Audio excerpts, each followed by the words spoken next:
Hello viewers, मैं हूँ रिया पटवा और मैं आज आपको बनाना सिखा रही हूँ अपने हाथों का रंग किस प्रकार से आप निखार सकते हैं।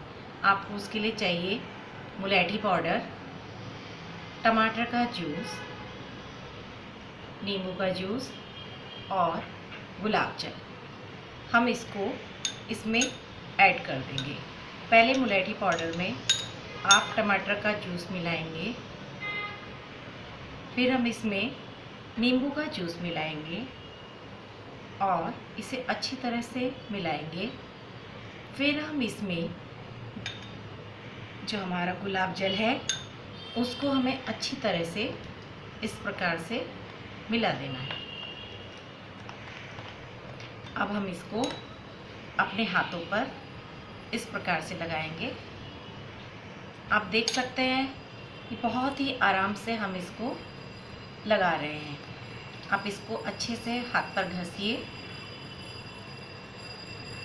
इससे आपका स्क्रबिंग भी होता है और साथ ही साथ आपका हाथ का रंग भी निखरता है।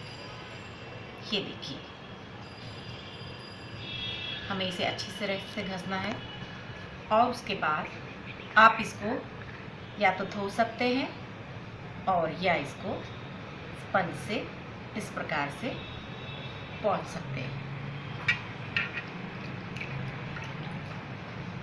ये देखिए, अब आप अंतर देख सकते हैं।